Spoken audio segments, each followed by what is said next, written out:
The reports coming out regarding the Toronto Raptors right now are getting absolutely out of hand, as we're hearing more and more Pascal Siakam, OG Anunoby, pretty well this entire team in trade rumors at this point. And now the big topics of discussion are that the Atlanta Hawks are a serious threat to land Pascal Siakam. We have an update regarding our quest for Scoot Henderson from the Portland Trailblazers, and the Sacramento Kings, they are heavily interested in trying to acquire OG and Pascal. So lots of stuff to break down. Without further ado, let's jump to the first topic of discussion. The first thing we're taking a look at is the Atlanta Hawks being a serious threat for Pascal Siakam. Now, we heard a few days ago, 5-6 days ago, that the Hawks were potentially a candidate to make a deal with the Toronto Raptors for the team's top star, but now Jake Fisher went on the Raptors show and gave us a lot of insight into what's going on behind the scenes in terms of a potential Atlanta Hawks Pascal Siakam trade. So firstly, and what Raptors fans are going to look at is, okay, what the heck could we get back from the Atlanta Hawks if we're going to be giving up a two-time All-NBA player, an NBA champion, multi-time All-Star, a guy with all these credentials in the prime of his career? We need a serious package in return. And looking at it, you say, okay, maybe Trae Young could be the center of one of those deals. Trae Young is not going to be in one of those packages. Jake Fisher essentially said it. The initial reports basically said it. Trae Young is not coming to the Toronto Raptors in a deal for Pascal Siakam. So we can rule that off the table. Now, what else do the Atlanta Hawks have that could be intriguing to us Raptors fans? The second name that comes to mind is probably John Collins. He's been with the team for years, and they've been trying to trade him for years. So it feels like, the Hawks might be trying to swoop in and say, hey, give us our power forward that's paid like a star, and you give us your power forward that is actually a star, right? Maybe the Hawks are trying to swindle one of this on the Raptors, attaching assets to John Collins. I don't think there's a realistic possibility in any world where not just Masai Ujiri, any competent human being that watches the game of basketball would give up Pascal Siakam in return for John Collins. It's just not going to happen. So I'm going to write that off immediately. You look at the other players on that roster, right? It's decent attachables to a trade, right? DeAndre Hunter has some promise in this league. Okongwu, right? It's a backup big that I think has a lot of potential, but playing behind Clint Capella, dealing with some injuries, never really gotten a big opportunity to shine. Could be a cool piece, even though with the current Raptors construction, it's a little bit redundant in terms of his skill set, but Masai Ujiri loves those undersized, big athletic centers or power forwards, whatever you want to call them. So maybe Okongwu would fit right in with the Toronto Raptors, but the one name that has really been centered around in all the rumors and reports, and what Jake Fisher really locked in on in his talk with the Raptors show, is DeJounte Murray, who is a guy that was an all-star just a couple seasons ago, averaged nearly a triple-double for the San Antonio Spurs, and was acquired by the Atlanta Hawks last offseason for a massive package with draft picks and lots of stuff involved. And this season, his numbers weren't as hot, they weren't as tremendous, but still pretty solid, right? 21 points per game, 5 rebounds, 6 assists,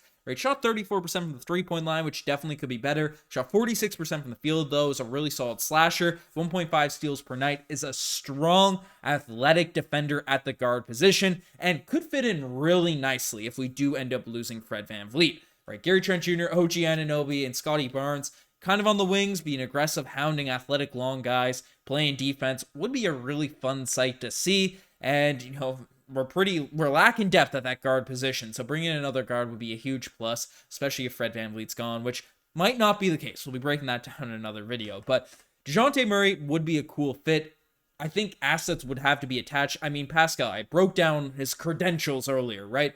He's in the prime of his career. We need more coming back if it's a package centered around DeJounte Murray. But Murray is the type of asset that can start talks, right? Can indicate a team is serious if they're willing to at least discuss, a guy that was an all-star that's still young, that has a lot of promise in this league. So, Murray could be an interesting fit if you attach to Kongwu, maybe Hunt, and they don't really have any draft capital, so it might be tougher to make a deal work, but Adrian Griffin's son, AJ Griffin, could be a cool piece to come back to Toronto. Lots of interesting paradigms, potential packages from the Atlanta Hawks that could go down. So let me know if you guys like the potential of a deal from the Atlanta Hawks involving a DeJounte Murray deal. But the next thing we're taking a look at is an update regarding the Raptors' hunt for Scoot Henderson. Now, Scoot Henderson is a guy that has been on the Toronto Raptors radar for a while now this offseason, and we have some updates that might frustrate some Raptors fans. Basically, Jake Fisher reported the Blazers are not interested at this point in Siakam or OG Anunoby, despite Siakam being heavily discussed for the number 3 overall pick. And this is mainly for 2 reasons, as two main narratives is Portland has projected that they are unsure about paying Siakam a max contract, and on the other hand, they have suggested that Siakam will be unwilling to provide assurances that he'd re-sign long-term next summer. So Pascal Siakam, he is an unrestricted free agent coming next season, so it could be a risk trading for a rental around Damian Lillard when we've seen it. Pascal Siakam, he's an amazing player. He can be a number 1 option on a solid team, but maybe with Dame as your number 1, you could make a push out there in the Western Conference, but would definitely be a risk, certainly for the Portland Trailblazers, to give up a talent like Scoot Henderson, a guy that could really, from what people are saying, right? I know his jumper, there's question marks, but his athleticism, his drive, like his off-the-court mentality, right? He's can slash, he's grown his game year after year. Just a guy that you want, a culture guy you want to select, right? And if you're giving up that level of asset, I know Pascal's more established. I know everything that's going on that front, but I see why Portland is reluctant. And reports have come out that they are more interested in dealing with the Pelicans. Scoot Henderson's trying to maneuver his way to the Pelicans, so I don't know. The Raptors are probably out on Pascal Siakam, but let me know what you guys think on a potential Pascal Siakam to the Portland Trailblazers deal. But the final thing we're discussing in this video is the Kings back in Raptors discussion, as apparently the Sacramento Kings really want the Toronto Raptors' top assets. Now, this video has been centered around Pascal Siakam a bunch, and another team is looking for him. It's basically the Sacramento Kings.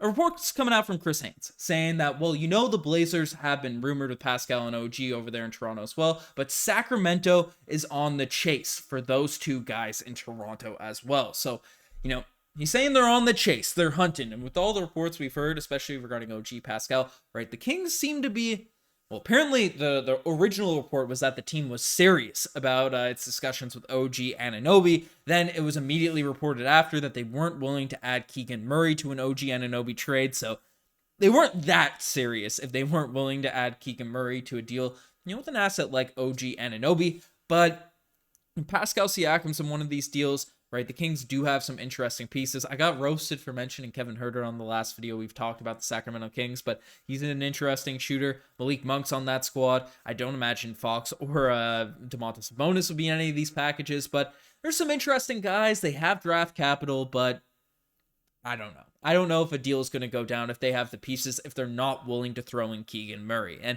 maybe they wouldn't a Pascal Siakam trade, but for OG, I think Keegan Murray is the more likely piece that would realistically get a deal done. But the Kings, they have a good thing going there in Sacramento, so it makes sense. They don't want to be just giving up assets left, right, and center willy-nilly, right? Breaking up that core team that was 3rd in the Western Conference. So I get it. I'm not roasting the Kings front office for not giving up Keegan Murray in a potential deal. But folks, you guys are the best for making this far. We hit 28,000 subscribers recently, so I appreciate every single one of you that are subscribed to the channel, staying up to date on all the videos, and free agency, it's going to be some madness. Got a lot of fun stuff coming up, but you guys are the best. I'm signing out. Cheers.